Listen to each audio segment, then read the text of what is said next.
Hi welcome to my kitchen. Hi friends, ಇವತ್ತು ಇದ್ಕಿದ್ದು ಅವರೇ ಬೇಳೆ ಸಾಂಬಾರು ಹೇಗೆ ಮಾಡೋದು ಅಂತ ತೋರಿಸ್ಕೊಡ್ತೀನಿ. ತುಂಬ ಸುಲಭವಾಗಿ ತುಂಬ ರುಚಿಯಾಗಿರುತ್ತೆ. ಒಂದು ಸತಿ ನನ್ನ ಸ್ಟೈಲಲ್ಲಿ ಮಾಡಿ ಎಲ್ಲರೂ ಇಷ್ಟಪಡ್ತೀರಾ. ಆಮೇಲೆ ಯಾರೆಲ್ಲ ನನ್ನ ಚಾನಲ್ನ ಸಬ್ಸ್ಕ್ರೈಬ್ ಮಾಡಿಲ್ಲ ಅವರೆಲ್ಲ ಸಬ್ಸ್ಕ್ರೈಬ್ ಮಾಡಿ, ಪಕ್ಕದಲ್ಲೇ ಬರೋ ಬೆಲ್ ಬಟನ್ನ ಟಚ್ ಮಾಡಿ. ನನ್ನ ಚಾನಲ್ಗೆ ಹಾಕೋ ಫಸ್ಟ್ ವಿಡಿಯೋ ನಿಮಗೆ ಬರುತ್ತೆ. ಆಮೇಲೆ ಫ್ರೆಂಡ್ಸು ರಿಲೇಟಿವ್ಸ್ಗೆಲ್ಲ ಶೇರ್ ಮಾಡಿ. ಇದು ಹೇಗೆ ಬಂತು ಅಂತ ಒಂದು ಸತಿ ಟ್ರೈ ಮಾಡಿ ಕಮೆಂಟಲ್ಲಿ ಹೇಳೋದು ಮರಿಬೇಡಿ ಫ್ರೆಂಡ್ಸ್. ಆಮೇಲೆ ಇದನ್ನು ಹೇಗೆ ಮಾಡೋದು ಅಂತ ತೋರಿಸ್ಕೊಡ್ತೀನಿ. ನಾನು ಒಂದು ತೆಂಗಿನಕಾಯಿನ ಅದನ್ನು ತುರಿದ್ಬಿಟ್ಟು ತೊಗೊಂಡಿದ್ದೀನಿ. ಅದಕ್ಕೆ ಒಂದು 2 ಹಿಡಿಯಷ್ಟು ಹುರ್ಗಡ್ಲೆ, 2 ಇಂಚು ಚಕ್ಕೆ, ಒಂದು 7ರಿಂದ 8 ಲವಂಗ ಹಾಕೋತಾ ಇದ್ದೀನಿ.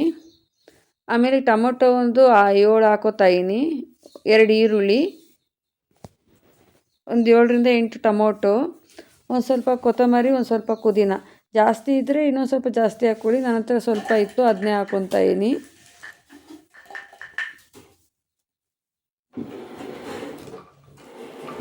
ಆಮೇಲೆ 2 ಸ್ಪೂನಷ್ಟು ಸೋಂಪು ಹಾಕ್ಕೊಳ್ಳೋಣ.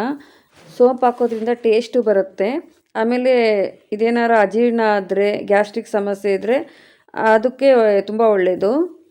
ಆಮೇಲೆ ನಾನು ಒಂದು 4 ಸ್ಪೂನ್ ಎಣ್ಣೆ ಹಾಕ್ಕೊಳ್ತಾ ಇದ್ದೀನಿ. ನೀವು ಬೇಕಾದ್ರೆ ತುಪ್ಪ ಕೂಡ ಹಾಕ್ಕೊಳ್ಳಿ, ತುಂಬ ಟೇಸ್ಟ್ ಕೊಡುತ್ತೆ. ಒಂದು ಅರ್ಧ ಸ್ಪೂನಷ್ಟು ನಾನು ಸಾಸಿವೆ ಹಾಕ್ಕೊಳ್ತಾ ಇದ್ದೀನಿ. ಆಮೇಲೆ 2 ಈರುಳ್ಳಿನ ಕಟ್ ಮಾಡಿ ಹಾಕ್ಕೊಳ್ತಾ ಇದ್ದೀನಿ. ಸ್ವಲ್ಪ ಕೆಂಪಾದರೆ ಸಾಕು ಈರುಳ್ಳಿ.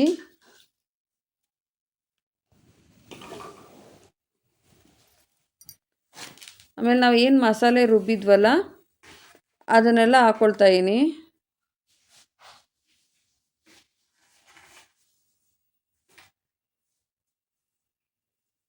ಆಮೇಲೆ ಮನೇಲಿ ನಾವು ಸಾಂಬಾರು ಪೌಡ್ರು ಮಾಡಿಸಿರ್ತೀವಲ್ಲ ಅದನ್ನೇ ಹಾಕ್ಕೊಳ್ತಾ ಇದ್ದೀನಿ. ನಿಮ್ಮ ಮನೇಲಿ ಖಾರ ಹೇಗಿದೆ ಅಂತ ನೋಡಿ ಹಾಕ್ಕೊಳ್ಳಿ.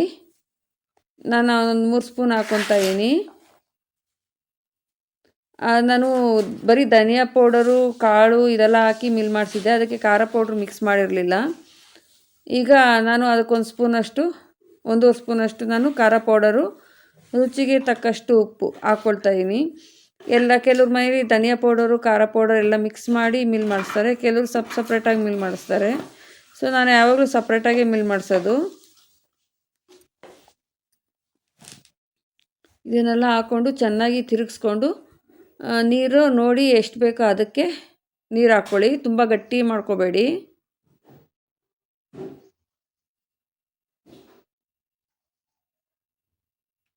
ನೋಡಿ, ಇಷ್ಟು ತೆಳು ಇದ್ರೆ ಸಾಕು. ಬೆಂದ ಮೇಲೆ ಇನ್ನೂ ಸ್ವಲ್ಪ ಗಟ್ಟಿ ಆಗುತ್ತೆ ಸಾಂಬಾರು.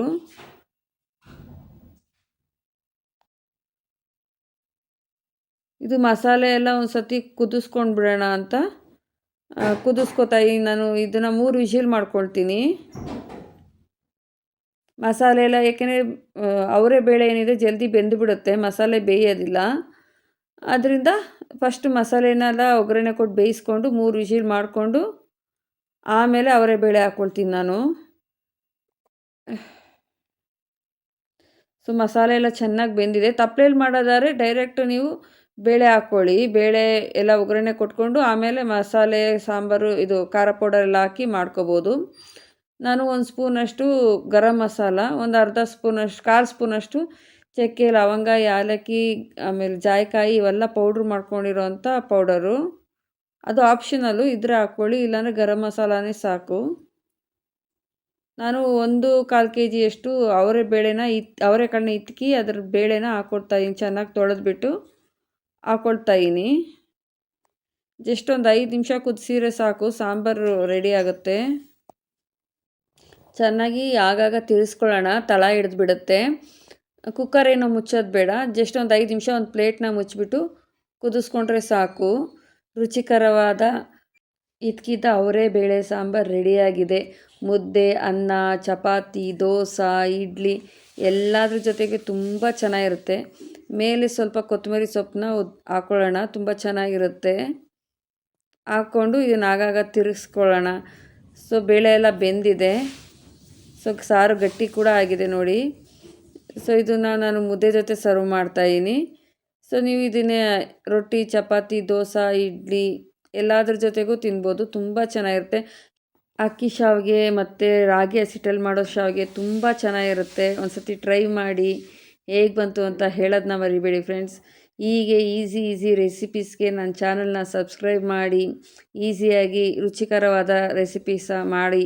ಇಷ್ಟೊತ್ತು ನಾನು ವಿಡಿಯೋ ನೋಡಿದ್ದಕ್ಕೆ ತುಂಬ ಧನ್ಯವಾದಗಳು ಫ್ರೆಂಡ್ಸ್.